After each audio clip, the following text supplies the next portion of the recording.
Hello, this is Nurse Mark here with your medical tourism and wellness tourism news. We just have a couple stories. Some one is a follow up from the last newscast, and we just want to let you know what's going on in the medical tourism world. Our first story is a follow up from the Nigerian story where they were losing over $1 billion in dollars in the healthcare system to medical tourism, whereby people are leaving Nigeria and going elsewhere to India, to South Africa, to the UK and Europe for healthcare services. And the former head of state, General Yakubu Gowon, on Thursday said that upgrading and funding Nigeria's health institutions will reverse the burden of medical tourism.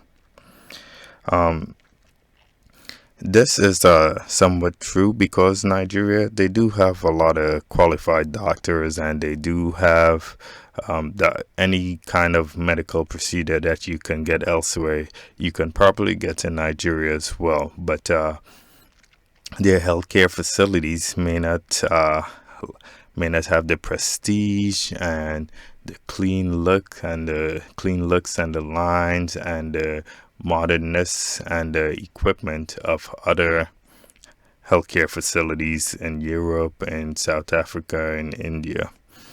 When the rich, they like a more modern approach, a more modern looking facility, and um, when Nigeria do upgrade their hospitals and healthcare facilities, that may entice people to stay a lot more because everything is new, everything is shiny. They don't like the doctors. There are a lot of Nigerian doctors around the world and in Nigeria. It's just that the facilities need to come up to par with some of their eastern and western counterparts. So I believe this general is right in what he's saying, that upgrading the hospitals will reserve medical tourism. This other minister said that it's a declaration of no confidence in Nigeria's health system.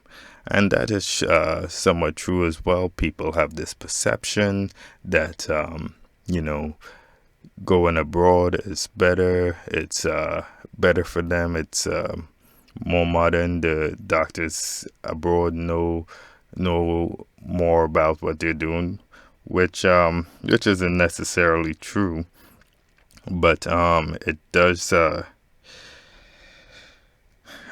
show that at least the rich, they don't believe that the current healthcare system in Nigeria is very good.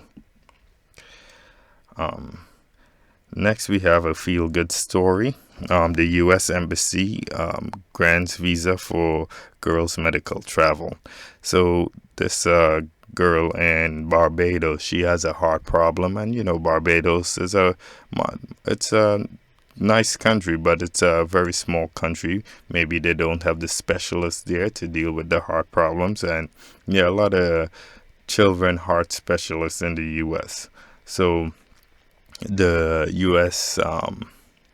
The U.S. Embassy granted a visa to this girl and her mom so that she can come here and get the procedure needed to live a full life. So that's a nice feel good story. The child was diagnosed with dilated cardiomyopathy, in which the heart's ability to pump blood is decreased because the heart main pumping chamber, the left ventricle, is enlarged and weakened.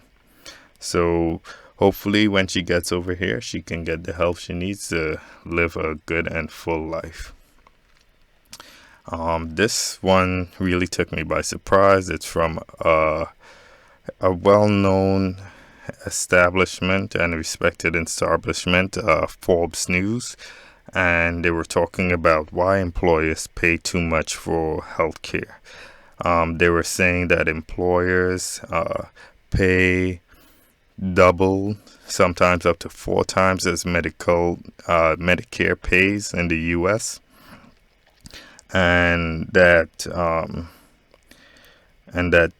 they don't necessarily have to, because a lot of people come from Canada. We know Canada has a socialized healthcare system, which is good in some sense, but it for specialty treatment, it puts you on a very long waiting list, sometimes up to a year before you can have a procedure done. So a lot of people choose to come over to the US and get these procedures done. And they can get them done at close to Medicare costs. There are many facilitators and many programs that will help foreigners get these procedures done at close to Medicare prices. So they also gave an example of an insurance company that kind of fought back and got the prices decreased for some of their customers. So they say here, several years ago, the health insurer Anthem discovered that the charges for hip and knee replacements in California were all over the map, ranging from $15,000 to $110,000. Yet there were 46 hospitals that routinely averaged $30,000 or less.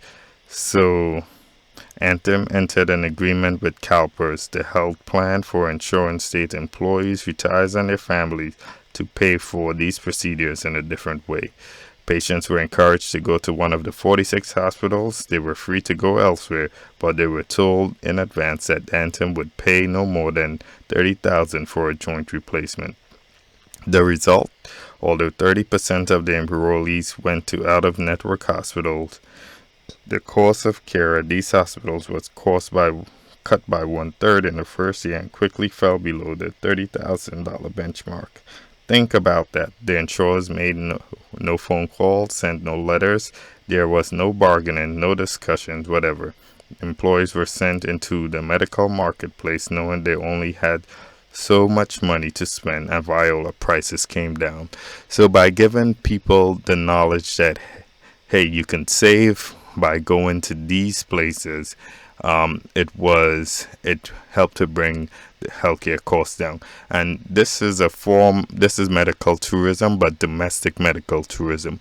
We know there are many facilities that specialize in certain areas, whether it's orthopedics or GI or heart, and because of the volume of patients they see, they can afford to cut costs drastically versus other hospitals.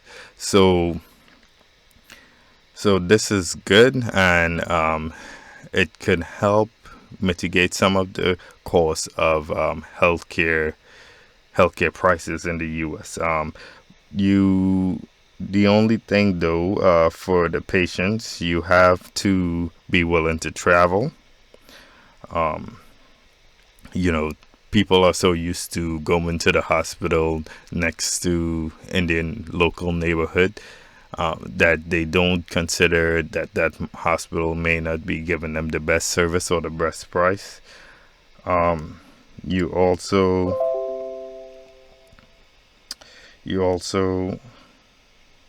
have to be willing to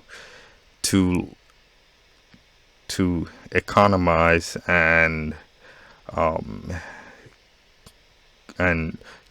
look at the differences in the hospitals.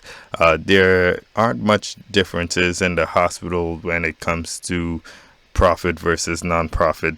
Most of them, even the non-profits that are set up as charities, they make a lot of money. I work for a non-profit, but they bring in millions and millions per year for their shareholders. So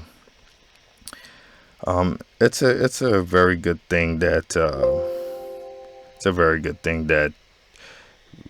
domestic medical tourism is on the rise. Lastly, here we have cloud-enabled Taiwan healthcare exports to Southeast Asia, and this article was just talking about